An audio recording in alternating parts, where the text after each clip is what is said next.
Hi, I'm Janelle from the Furniture Sisters, and we are going to go on an adventure today with album covers from CD cases. So I'm going to purge, I'm getting rid of all of my empty cases, and so now we're going to do something really fun with the covers. Okay, we've got hundreds and hundreds of CD covers, and now we need to figure out what we're going to do. I went to the local craft store and picked up some just regular old black frames. And then I got some mounting squares. It's a double-sided little sticky thing that you can put on the back of the album covers. The first thing I need to do is kind of organize and use my creative juices to figure out how I'm going to lay these out. I have lots of different frames with different genres. On this one, I decided to hit my my UK guys and my U2. So we've got Sting and Phil Collins and Genesis. So you can put these in any way you want. You can just put them all stacked nice and neat, or you can do a collage where you kind of move things up and down, move things over, depending on what you want to show on your particular album cover. Sometimes you can pick your absolute favorite to be in the middle, kind of front and center. I love the album Joshua Tree, so I decided to put that one in the middle. Okay, so now you've got everything laid out. You've got your design. So you're going to use your double-sided sticky pads. And I just put them on the corners, and I used the actual matte system that the frame came with on this one. For my bigger posters that you'll see in just a little bit, I just used a regular poster board and designed everything for it. But with this 12 by 12 frame, it fit these 9 CDs perfectly, or the 9 CD album covers perfectly, and then I went from there. So now I'm all done. I've got all 9 of them on, and I'm going to now put them in the frame. Everything works good. I'm going to check to see if all of the covers have stuck well before I kind of make it a permanent frame. So get that back in, flip it over, check it out, looks good.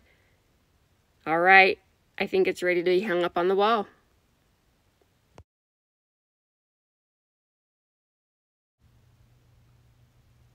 The next thing we need to do is to measure the width between the nail holes. When you have a frame with double sides or 2 sides to hang up, it makes it a little more tricky. So I've learned a little hack.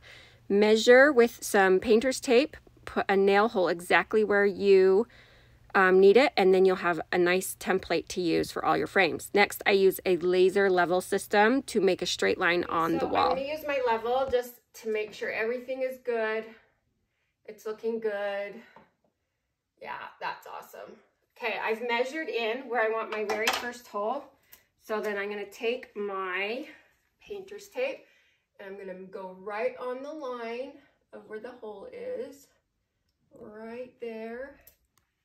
And then I'm going to follow the red line right on it, just like that. Okay, so there's my 2 little holes. This is where we cross our fingers and hope everything works out. One is in. Let's see what this one's doing. Oh my gosh, this is going to be embarrassing if it doesn't work. But I think it's going to work. Okay, you guys ready for this?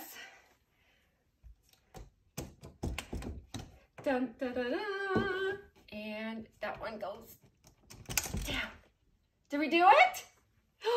Yay! Okay, now I'm going to measure in between each picture exactly, but I'm going to just use my same blue tape and it'll be a little template.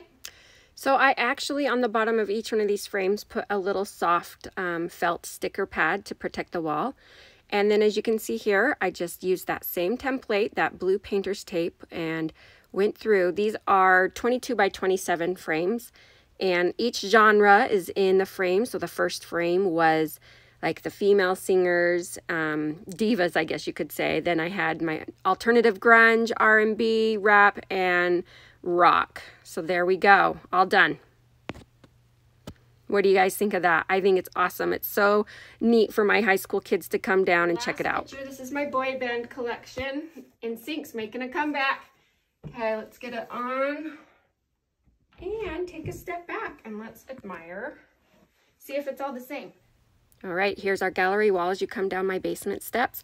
I put my country singers here on the right, and then I did the 90s rock, and then I have the 80s like heavy metal and hair bands, and then on the other side I did a Madonna and Michael and Janet Jackson, and then my boy band group. What do you guys think?